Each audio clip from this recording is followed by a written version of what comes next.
يا لا لا لا يا لا لا لا لا لا يا لا لا لا يا لا يا لا لا يا لا لا لا يا لا لا لا يا لا لا يا لا يا لا يا لا لا لا يا لا يا لا يا لا يا لا يا لا لا hiɗe welsinda fimu ko si goɗɗo maayi wen ay woɓɓe yaw heblana en fi gaburo on ɗum kadi yehen yaafo ɗon golliren kadi no sari ala e gollirde sabu no aduna on nangi en geɓe aduna ɗen nangi en hay tan waɗugol lahadi en ala ɓenna lahadi on no landi mbuuɗi lahadi on no landi doole e cembe lahadi on no landi alaji hinole ko nelaɗo maki allahdu lana wa shaqqu li gayrina ɓe maki lahadi on ko fi enen julɓe ɓen gawol ngol wona fi enen julɓe ɓen enele ko gawi wonɗen e wadde ko fose won sitta fuuta kadi ma e nokkeli goo toon bete gawol ngol nanditay e lahadi seeɗa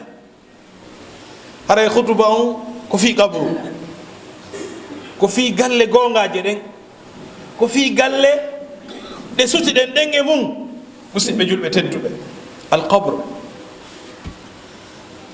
ko werde arane e berle lakara ɗen si werde nde moƴƴirima no jorta korata yeeso ko moƴƴe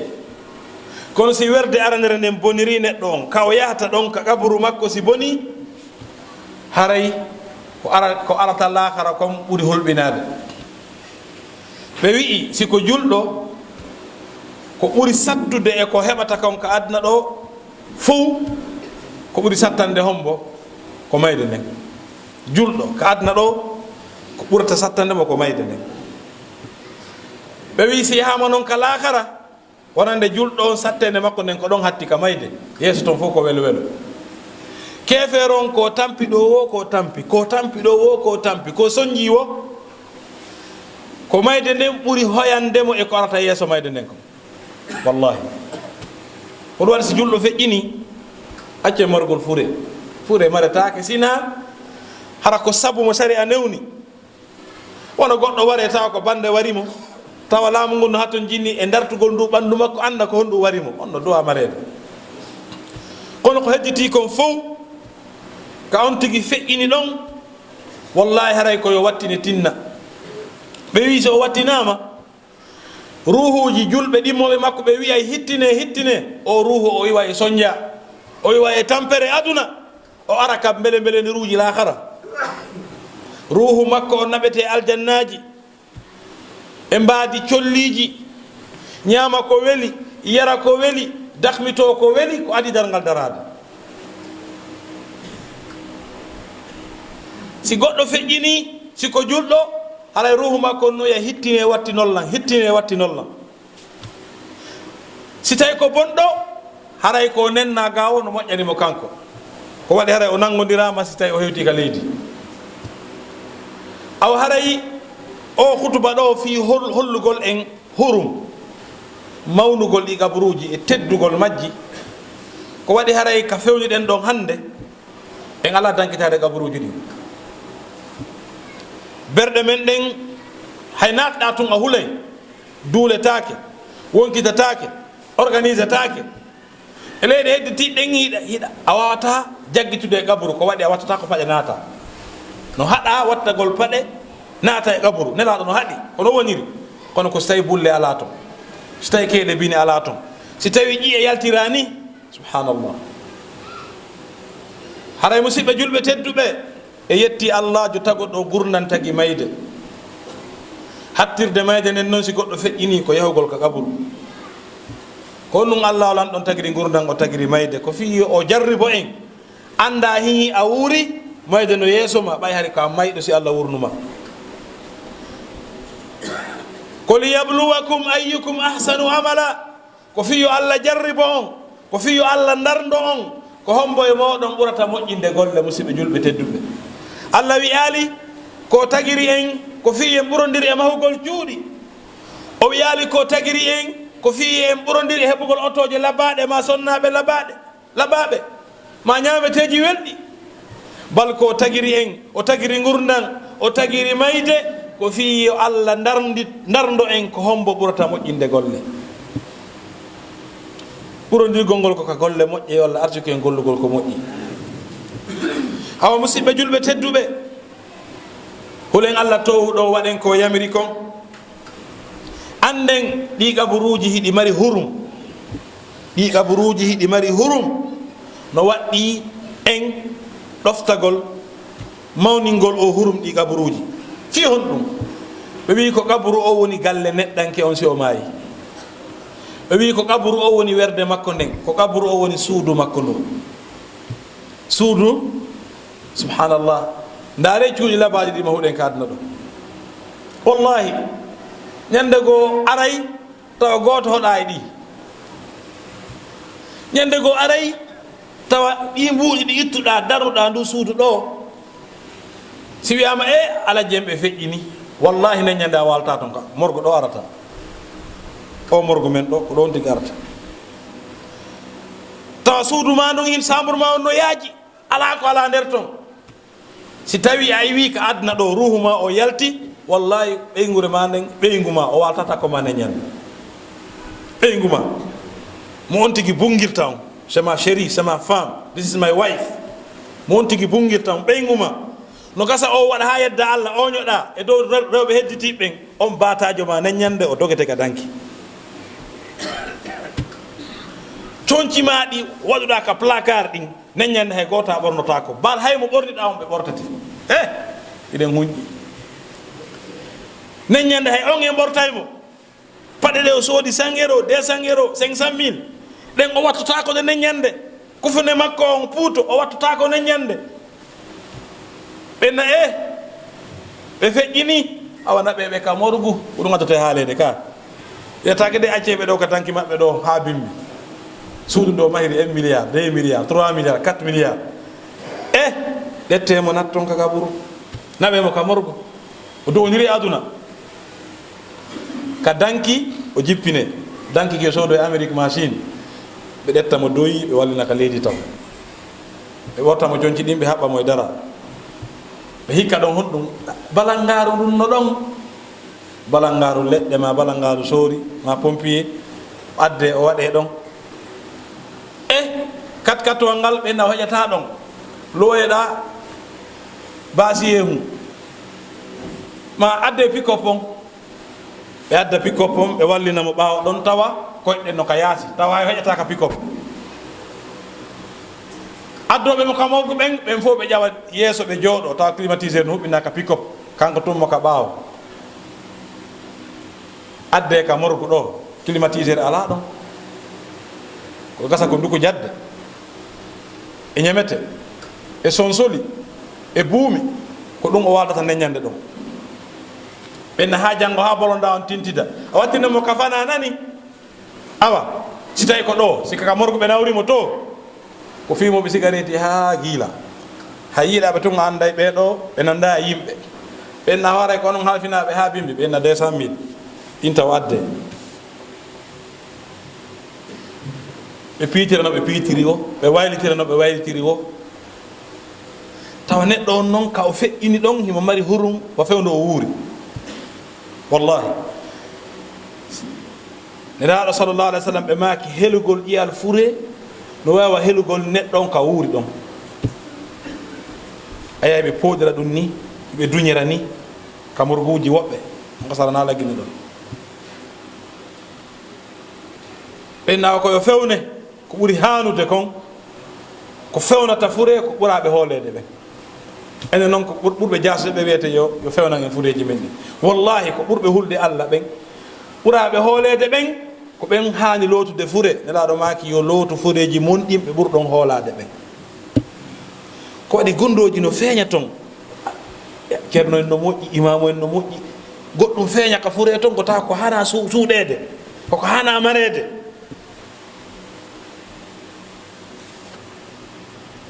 siɓe juɓɓe tedduɓe on tigi si enna o hasrinama yani o lootama o fewnama coñciɗi tawata a wattatako ɗi siɗa wuuri perkani ɗum meete waɗane tuuba e dolokke gudde tati do wonande duhiiɗo sonnajo gudde joyi o haɓɓe kadi kaɓɓi jeɗɗi kaɓɓi jeɗɗi o haɓɓe ha yona ceerno o du'ane naɓe noon ka galle makko gongaje ka galle ɗe tawata sihimo yanganino ngol gawol foti ko ndiyan ara loopeno toon goɗɗum naɓe tu yiwa woɓɓe wattine e ley ndiyan enen hana ɗe wulla sikka ko e loope on ɗe mo wallinoyde wallahi so tawi ko julɗo ko moƴƴo ko e weendu jeeya ɗum e beeri aljanna wona e naɓede ko neɓinde mo gaw kanko mo faala hewtude o waɗi enen en sutaki kanko Allah hollimo ka suti ɗon o naɓe noon o wattine ka galle makko gongaje ɗum ko kaburu makko on ka o yanganino ɗon ka o yahayno Hong Kong e Chine e Amérique tawa ko fiiɗen o woni e yanganade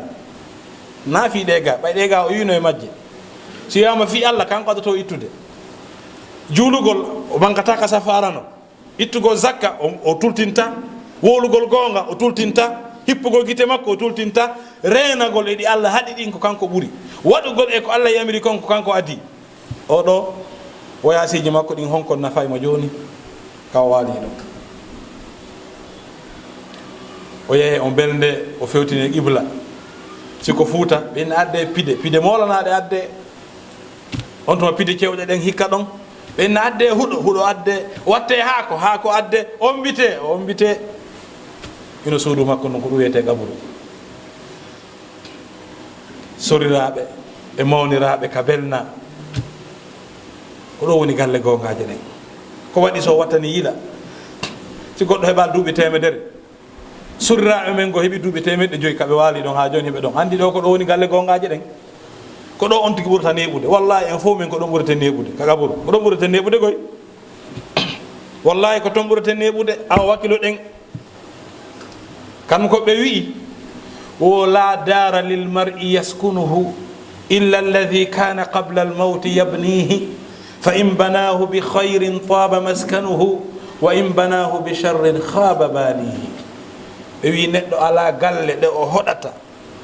ɓawa mayde makko nden sina ɗen galle ɗe o laatino himo mahude fewdo o wuuri ɓe wi so mahiri galle makko ɗen ko moƴƴi taka en fof yiɗen mahude yo Allah taara ko moƴƴi wonɗe mahirde gabru men ko fiyo gabru ɓe faala e yewtude musidɓe julɓe tedduɓe ɓe wi haray neɗɗo on ko suudu makko ɗum ni no hani teddingol no suudu makko ɓe wi nelaɗo haɗi yeyyaɓo gaburuji ɗin kono enen en organisaki ayyey gaburu ɗo ya goɗɗo to gesa o ɗo taw koye hoore goɗɗo wonɗa e darade gesa hanuno koye ɗi saffine haɗa no woodi ka rewe haɗa yaɓari gaburu on kono enen ko anduɗen no organisé wo kono ñamire organise gol no golle moƴƴira ɗum ɗon e wawata kono no janfore hiɗe wawi organisé ade no kansire no ñamire no wujjire ɗum ɗon hiɗe wawi amma gaburuji men ɗin hiɗen hani organisé ade taw gaburuji men ɗin hiɗi laaɓi berɗe men ɗen hiɗe laaɓi hiɗe woncita hino saffina tawana ya daro e gaburu gesa gaburu tawana ya wallin gaburu e hoore gaburu ma ya jooɗo e mum neraɗo sallllahu alayhi wa sallam ɓe haɗi yo gaburuji ɗi yaaɓe ɓe wi hanana en hayno natirten ka ɓerɗe hara ɗe watti paɗe nelaɗo no haɗi ɗum ñande goo sahabankejo nelaɗo sallallah sallam yahuno ka gaburuji baqi'a sahabankejo goo iwtiri ɓaawa maɓɓe tawi no watti paɗe nelaɗo sallallah alih w sallam ɓe yeƴƴiti ɓe daarimo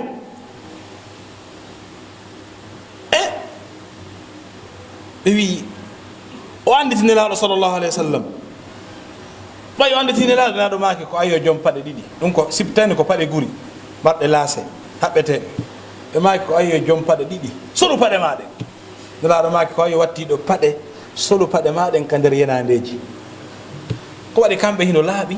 hino organisé ɓe wi dagota ko hayye en naatido e paƴe ɗen ka berɗe ɓe wi hino haɗa no hiɗen haɗa jooɗagol ka hoore gaburuji ma ɗum yaaɓugol ɗi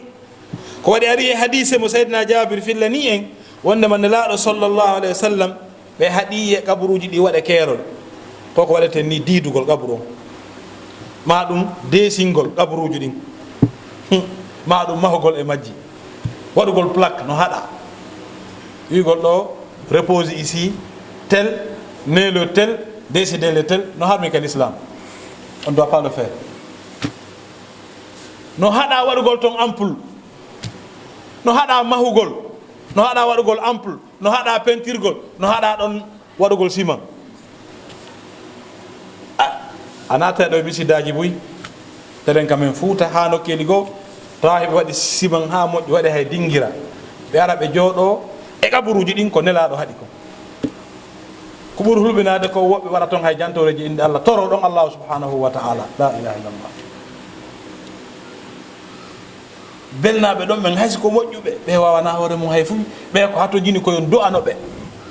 toro ɗon ɓe Allah yo Allah yaafoɓe yo Allah yeññanɓe gaburu maɓɓe on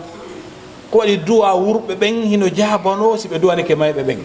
ko ɗum tu wawanɗe mayɗo koyen toranomo Allah yo Allah yaafamo wurɗo ko wawani mayɗo ko du'a e yittangol mo sadaka hay fus e wawa ɓuri ɗum musidɓe julɓe ton ɗum hara hittinen wakkilo ɗen dankoɗen ɗi gaburuji men anden ɓe beeliɓe ɗon ko siɓɓe men enen kadi ñande goo hara hiɗen beeli kaɓe beeli ɗon alajimaji ko ɗo ɓe wono tolade hande ni hiɓe sali gonga salli baylo kamɓe wono noddinde ɗo ɓe neɓama belnede ɗon ɓuuri duuɓi sappo joni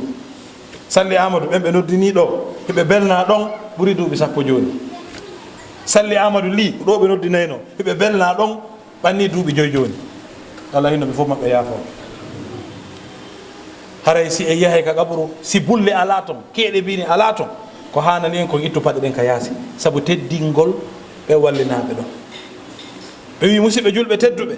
dagota ko windugol ka kaburuji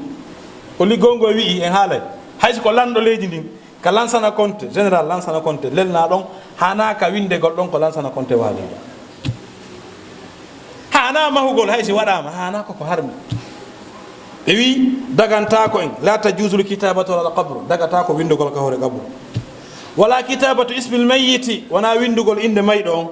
wala idaatihi wona jalbingol kaburu on wala gayraha wona ko hena ɗum ɗo kadi hay townugol kaburu on no haɗa townugol mo ni haɗa ko yer cuɓal townete si townete na ɗum koyo joltine musidɓe julɓe tedduɓe ñande goo nenaɗo sallallah sallam nelluno saydna aliya ɓe imminimo yahu yaman ɓe yamirimo so yii statut nannol laaru koyo taƴundu so yii gabru towituɗo koyo o jippinmo nenaɗo sallallah alayhi wa sallam haɗi ye en juulu ka gabruji weƴƴitugol on tapi juula ɓe haɗi en huɓɓingol ton lampu joni noon yehi ha ɓe huuɗi kamɓe nenaɗo sallallah alayhi wa sallam nenaɗo sallallahu alayhi wa sallam ñande goo ɓe arno ka maɓɓe ɓe ɗetti doleke maɓɓe on ɓe suumi yeeso maɓɓe ngon tawi ɓe wondi e suno ɓe maaki hon ɗum Allah huuɗi alyahudiyankoɓe ɓen Allah huuɗi annasarankoɓe maɓɓe ɓen jogitiɓe gaburuji annabaɓe maɓɓe ɓen ka juulete ko ɗum hanana en mahugol juulirde e takko gaburu si tawi ko juulirde nen tawi gaburu on juulde nen sottini itti sikke noon yon tigui wattine ka nder juulirde ɗum noon dagota ko few dagota ko juulugol hay ɗon ton kare no hulɓini nelaɗo huuɗi alyahuda e annasara jogitinoɓe gaburuji annaba ɓen ka juulete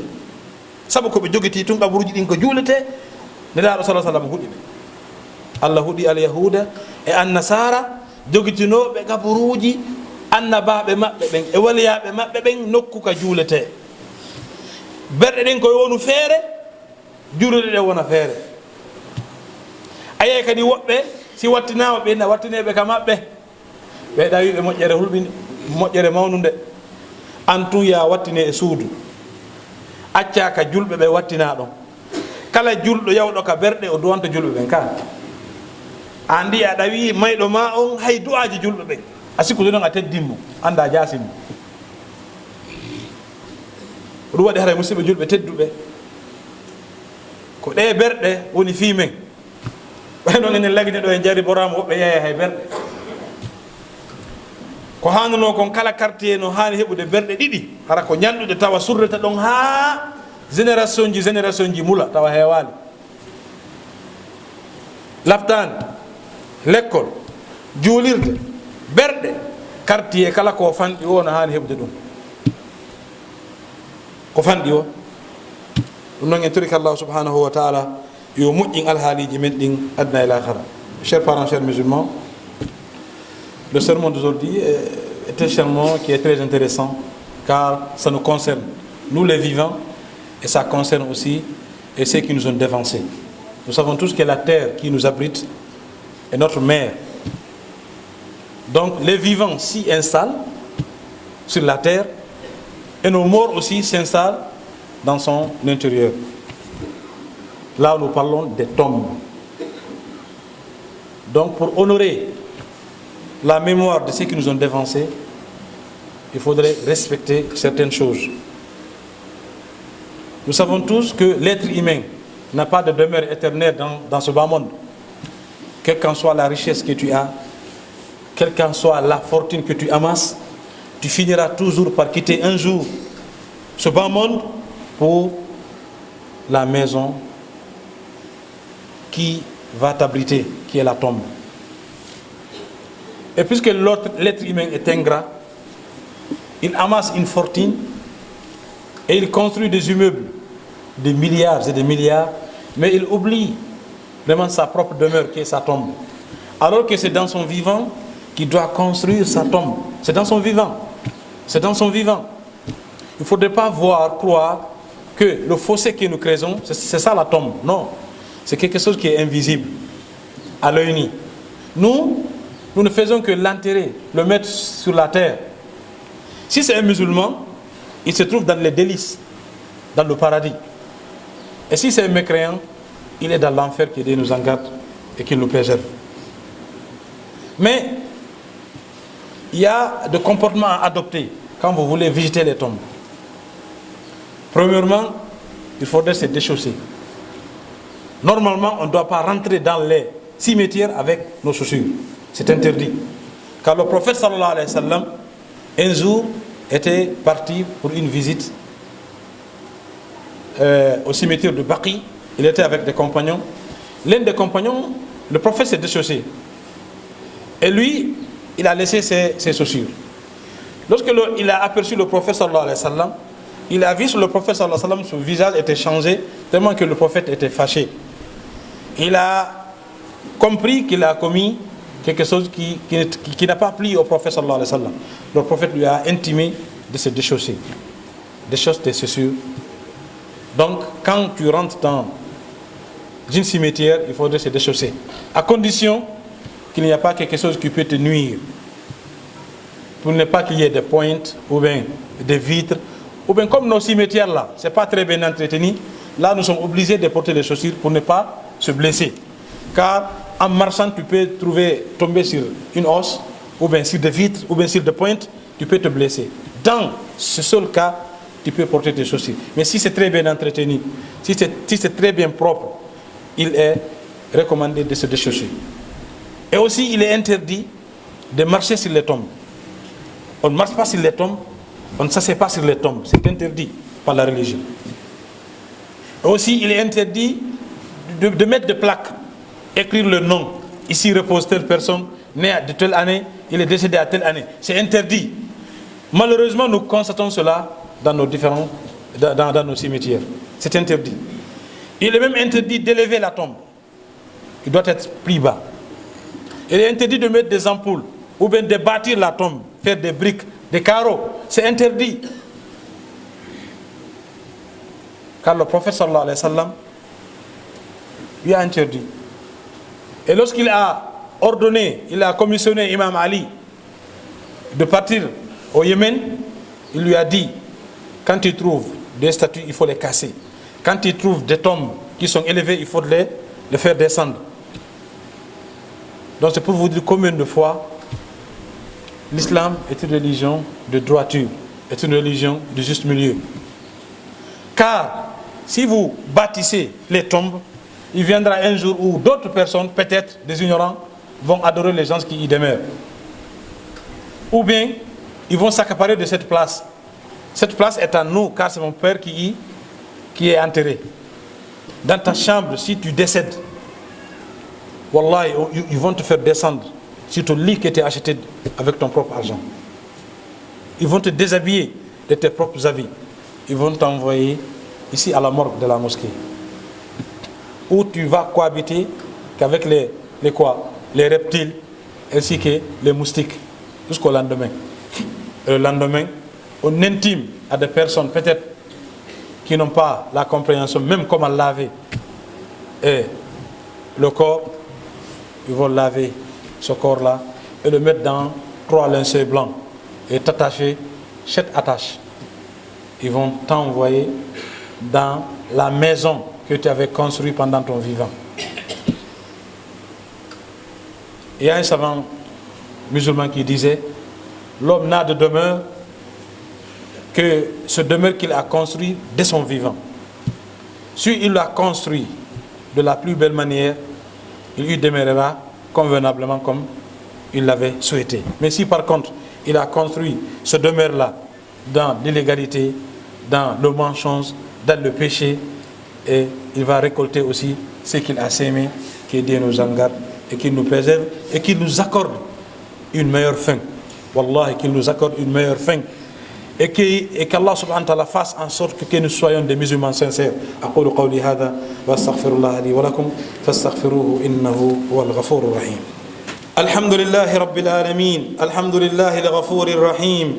وأشهد أن لا إله إلا الله وحده لا شريك له، وأشهد أن سيدنا محمدا عبده ورسوله صلى الله عليه وعلى آله وصحبه وسلم. عباد الله، جاء بالله لا يجوز قطع ɓe dagota ko taƴugol teral min a'dha il mayyiti immorde tere mayɗo li anna fihi itida'an ala al mayyiti sabu no taƴugol teral ngal jaggitugol e dow mayɗo on joni noon wa hurmatul mayyiti la tazalu qa'imatan kama law kana hayya. hurum mayɗo no wawi wa hurum wurɗo. wa lidhalika ja'at ahadisu nahyi an yata'a al insanu qabra al muslim wa an yajlisa alayhi. بل جاء وعيد شديد فقال النبي صلى الله عليه وسلم كسر عظم الميت ككسره هيا. musidɓe julɓe tedduɓe, haray wiɗen hurum may ɗon no wawi wa hurum wurɗo. haray mo jaggiti e fure no wawi won mo jaggiti e wurɗo. haray hurum neɗɗo on o serari himo wondi e makko wasi tawi mo wuruno. ko ɗum waɗi ari hadiseji hewɗe haɗuɗo en yo neɗɗo yaaɓo kaburu ma yo jooɗo e hoore kaburu. bal ari kamba hulɓiniɗo ka nelaɗo maaki taƴugol ƴiyal. ƴiyani ƴiyal no jinda ka nder berɗe, ƴiyal fure ɓay si gasama tu yaltay yaaɓagal ngal taƴa ma haray no wawi sa taƴuno ƴiyal makko ngal fewndo o wuuri. wallahi ko ɗum waɗi haray no wawi sa taƴuno ƴiyal makko ngal fewndo o wuuri. ko ɗum waɗi haray wattane yila moƴƴa moƴƴa no ɓe wi haray neɗɗo on Allah teddinimo fewndo o wuuri, o teddinimo kadi fewndomo haysi ko kefere noon. wala qad karramna bani adam, Allah daal o teddini ɓiɗɗo adama. ɗon o wiyaala o teddini julɗo ma o teddinimo wona julɗo, ko wi o teddini ɓiɗɗo adama. donc général haray ɓiɗɗo adama on ko tedduɗo foti himo wuuri ma foti himo maayi. yo Allah arsi ko en tottugol ɗum. musidɓe julɓe tedduɓe, haray no jeeyano e nediji nelaɗo sallallahu alaihi wa sallam, si ɓe juuretono kabaruji ɗin ɓe du'antonoɓe, si ɓe ari ka berɗe ɓe du'ano belnaɓe ɗon ɓen, ɓe toranoɓe Allah yurmede, ɓe insinanoɓe. haray ko Allah yamiri en kadi en juuro kabaruji ɗin fi hun ɗum. sa juuri ka kabaruji ɗin ko fi piiji ɗiɗi. nelaɗo makuno ala wa qad nahaytukum an ziyarati al quburi fazuruha fa innaha tudhakkirukum al akhirah. ene hare mi haɗino on aranu yo on juuro e kabaruji ɗin ɓe maki joni juureɗi ɗi andintina e on lahara. mo jooɗo daynoɗa immoda wadda piiji fof akhi, a ɓortimo coñci makko, a yaltinimo e suudu makko, a fayimo e leggal, a naɓimo, a wattinoyi, ɗum no hannuma wajade. hande ko kanko woni ɗon, ko hondetuma an kadi yata ko Allah andi. ɓe ɓe jinsi ɓe lintuɗen fi mum ɗo fof ko ene wonduno ɗo, torotonoɓe o safa ɗo. ko hondetuma ko ɓawo lewru, ko ɓawo yontere, ko ɓawo hitande, ko ɓawo duuɓi, kono wallahi ko araniɓe kon aranayi, ko naɓiɓe kon naɓa en labaka ɓuruɗen ɓe, e mara jawdi ɓuruɗen ɓe, e yiɗaka ka Allah ɓuruɗen ɓe, ko naɓiɓe kon wallahi naɓay goto kala e men. miɗo felliti ɓawa duuɓi 110 ma 150 mi juutina enen ɓe wonɓe ɗo fof haray goto heddaki e leydi ɗo hay bobo jibinaɗo hande haɗa o hawti kalne après 150 ans haray en hawti musidɓe donc haray juuroɗen kaburuji ɗin andite wonɓe ɗon ɓen heble ɗen fi kamen ko haray juurugo kaburuji ɗin haray koyo neɗɗo on ko fi o waajito o andita ɗin mun ɗum ko Allah sarɗiniri ɗum ko fi en duwano wonɓe ɗon ɓen ɗiɗo piiji pet on tigi juurota kaburu koya yahu andita hoorema andita walnaɓe ɗon ɓen andita an kadi a yahay ɗon woni go'o ɗin mun ɗum fiya duwanoɓe sa ari koya duwanoɓe musidɓe julɓe tedduɓe elaɗo sallallah alih w sallam yamiri en ɗum sen ari koyen duwano fureji wonɗi ɗon ɗin assalamu aleykum ibadallahi assalamu aleykum ahla diyari min almuminin walmuslimin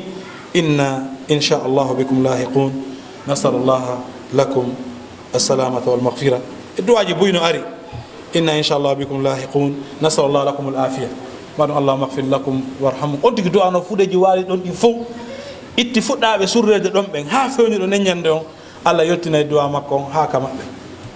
donc haray wattane jila e muɗum ko hunde dagui hunde shar'inade juure ko kaburuji ɗi on tigi wiya assalamu aleykum ahla diyari min almuslimina ma min almuminina walmuslimin